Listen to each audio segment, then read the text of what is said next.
अस्सलामुअलैकुम दोस्तों और साथियों, उम्मीद है आप लोग खैरियत से होंगे।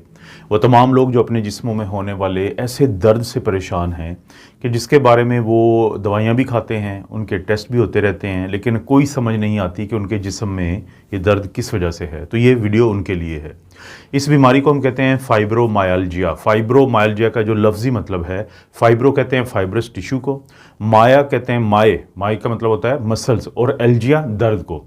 यानी ये एक ऐसी मसला है, एक ऐसी बीमारी है जिसमें आपके जिस्म के पट्ठों में, आपकी हड्डियों में, आपके जो स्केलेटन जिसको आमतौर पे हम कहते हैं, जैसे अक्सर आप फिल्मों में भी देखते रहते हैं कि जब इंसान की हड्डियों का ढांचा दिखाया जाता है तो उसको स्केलेटन कहते हैं, कि आपके स्केलेटन में, पट्ठों में जो दर्दें रहती हैं, और ख़ास तौर पे फिर जब दबाया जाता है उस एरिया को दबाया जाता है तो आपको ज़्यादा दर्द महसूस होता है। इसको हम अपनी मेडिकल की टर्म में टेंडरनेस कहते हैं। पेन क्या होता है? जो दर्द आप महसूस करते हैं। टेंडरनेस क्या होता है? कि जब कहीं पे दबाया जाता है हिस्से को तो दर्द होता है, इसको टेंडरनेस कहते हैं। तो ये जो बीमारी है इसका नाम है फाइब्रोमायल्जिया। कुछ लोगों के बारे में कहा जाता है कि वो बहुत हसास होते हैं। जैसे एक किस्म की चोट कुछ लोगों को ज़्यादा महसूस होती है और कुछ लोगों को कम महसूस होती है। कहा यह जाता है कि फाइब्रोमायल्जिया में भी कोई ऐसी ही सूरत हाल होती है कि जिसमें कुछ लोगों का वो सिस्टम, दिमाग और हराम मगज़ का, यानी ब्रेन और स्पाइनल कार्ड का, जिससे हमें दर्द महसूस होता है तो वो ज़्यादा हसास हो जाता है। और इसके होने की मुख्तलिफ़ किस्म की वजूहात हैं भी और नहीं भी, लेकिन अमूमी तौर पर यह सोचा जाता है कि अगर किसी की ज़िंदगी में कोई बड़ा वाक़या हो, कोई सानहा हुआ हो, जैसे खुदा न खास्ता कोई खौफनाक किस्म का एक्सीडेंट हो जाए या आपकी आंखों के सामने खुदा न खास्ता कोई ऐसा वाक़या हो जाए, तो वो फिर आपके जो एहसासात होते हैं, आपके जो महसूस करने की सलाहियत है, उसको वो डिस्टर्ब कर देता है और बहुत ज़्यादा कर देता है। बहुत बाज़ औक़ात लोग बड़ी सख्त किस्म की बीमारी से जब सेहतयाब होते हैं, जब वो रिकवर होते हैं, तो उसके बाद उनके अंदर ये मसला शुरू हो जाता है।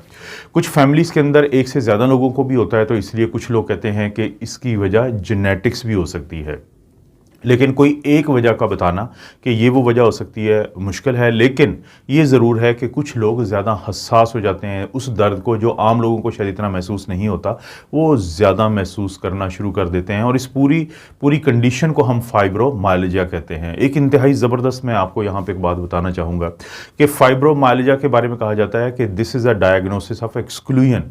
क्या मतलब है इसका मतलब ये है कि जब आपके सारे टेस्ट करवा लिए जाएं कि कहीं आपको जोड़ों का मसला तो नहीं है, जैसे रूमेटाइड का प्रॉब्लम हम कहते हैं, या आपको कोई कैल्शियम की कमी तो नहीं है, या विटामिन D3 की कमी तो नहीं है, या आपका थायराइड का कोई मसला तो नहीं है, या फिर ऑटो इम्यून डिजीज़ के लिए हम कुछ टेस्ट करवाते हैं। यानी जब आपके दुनिया भर के एक टेस्ट हो जाते हैं और कोई बीमारी पकड़ी ही नहीं जाती, लेकिन आपकी अलामात रहती हैं दर्दों वाली, जैसे मैं बता चुका हूँ।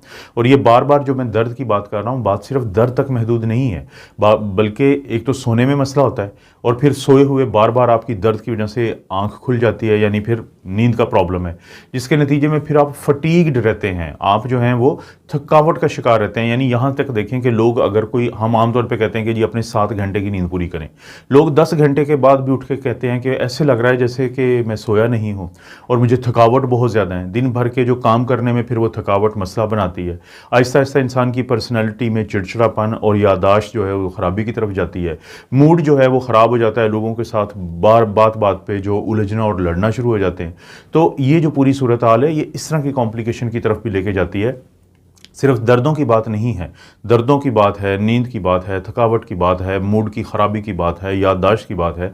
तो ये तमाम जो अलामात हैं, ये मिल के जिस बीमारी को जन्म देती हैं वो है फाइब्रोमायल्जिया। बाकी तमाम बीमारियों के टेस्ट हुए, टेस्ट नॉर्मल आ गए, कुछ मिला नहीं है, सब कुछ एक्सक्लूड हो गया, सबको हमने निकाल लिया, तो पीछे बचा क्या? फाइब्रोमायल्जिया।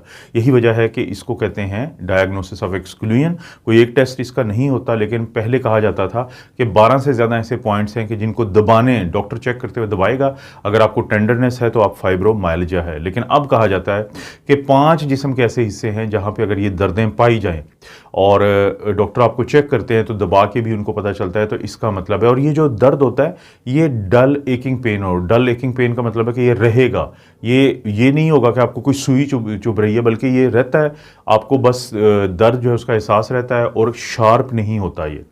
तो इसको कहते हैं डल एकिंग पेन, और बार बार ये होता है, मुसलसल होता है। और कौन से 5 पॉइंट है कि जिनमें से 4 पॉइंट्स में अगर दर्द हो तो फिर इसको फाइब्रोमायल्जिया की तशखीस कर ली जाती है।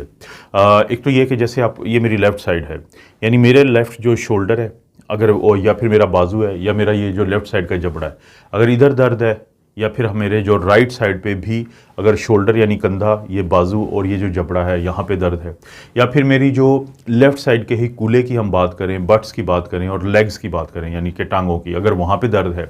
इसी तरह से राइट साइड का भी जो हिप है यानी कूल्हा है या बट्स हैं या फिर मेरी जो टांग है वहाँ पे दर्द है। और आखिर में पांचवा पॉइंट आता है स्केलेटन यानी गर्दन, कमर या जो सर की पीछे की साइड पे अगर दर्द रहता है। तो अगर इन पांच में से 4 जगहों पे दर्द रहे लोगों को तो फिर बहुत ज़्यादा चांसेस होते हैं कि उसको फाइब्रोमाइल्जिया है। एक दफ़ा तशखीस हो जाए तो फिर इलाज क्या है। देखें, कोई एक इलाज नहीं है। ज़ाहिर है जिस चीज़ की वजह नहीं मिलेगी तो इलाज का भी हम यही कह सकते हैं कि आपको एक गोली नहीं देंगे कि जिससे आपका मसला ठीक हो जाए। तो फिर इलाज अक्सर हम अलामाती करते हैं। क्या वो इलाज होता है? जैसे कि दर्दों की दवाइयाँ हम देते हैं। दर्दों की 2 किस्म की दवाई होती है। एक होती है सिंपल एनाल्जेसिक्स जिनको कहते हैं यानी पेन किलर्स। वो कौन से होते हैं? जैसे पैरासीटामोल है। इसके अलावा फिर non steroidal anti inflammatory drugs आती हैं जैसे डाइक्लोफेनेक सोडियम है, आइबुप्रोफेन है, इसी तरह से नेप्रोक्सिन सोडियम है। तो ये एनसेड्स होती हैं, लेकिन ज़ाहिर एनसेड के बारे में हम कहते हैं कि गुर्दों के मरीज़, जिगर के मरीज़ और दमा के मरीज़ अपने डॉक्टर के मशवरे के बगैर हरगिज़ ये दवाई इस्तेमाल ना करें। आम तौर पे हम जो ओपियोइड एनाल्जेसिक्स, दर्दों की वो दवाइयाँ जिनके बाद आपको नींद आती हो, तो वो हम परहेज़ करते हैं क्योंकि ये एक क्रॉनिक बीमारी है।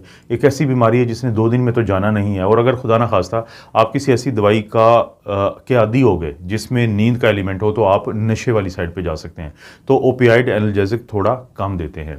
उसके बाद बारी आती है कि हम मसल रिलैक्सेंट्स भी देते हैं। जो मसल रिलैक्सेंट का मकसद क्या होता है कि आपके पट्ठों के जकड़ाव को भी कम करता है वो, और नींद में भी आसानी करता है, लेकिन एडिक्शन के कम चांसेस होते हैं उसमें कि आप उसके आदी नहीं होंगे। उसके बाद बारी आती है जैसे हम एंटी डिप्रेसेंट्स होती हैं कुछ दवाइयाँ, वो जो डिप्रेशन के लिए देते हैं तो उनका बड़ा अच्छा किरदार रहा है इस तरह के मसाइल यानी फाइब्रोमाइल्जिया में। तो डुलोक्सिटिन एक बड़ी मशहूर एक एंटी डिप्रेसेंट है, तो वो देते हैं। और इस तरह की और भी हम SSRIs यानी सिलेक्टिव सेरोटोनिन रीअपटेक इनहिबिटर्स दवाइयाँ होती हैं डिप्रेशन की, वो भी दे सकते हैं। उसके बाद बाज़ औक़ात वो दवाइयाँ जो हम अमूमी तौर पर फिट्स के लिए, सीज़र के लिए या एपिलेप्सी के लिए भी देते हैं, तो वो भी इन लोगों को फ़ायदा देती हैं। जैसे गैबापेंटीन है या प्रीगैबलिन है, ये दवाइयाँ बड़ी मशहूर हैं, तो ये भी आपका डॉक्टर आपको शुरू करवा सकता है। तो ये पूरी दवाइयों का एक तो है। उसके अलावा फिर आपको कुछ फिजियोथेरेपी की ज़रूरत होती है। आप अपने फिजियोथेरेपिस्ट के पास जाते हैं तो वो आपको कुछ स्ट्रेचिंग और स्ट्रेंथनिंग एक्सरसाइजेस, ताकि आपके जो मसल हैं उनमें कुव्वत आए, उनमें ताकत आए और उनमें दर्द के एहसास की शिद्दत कम हो जाए।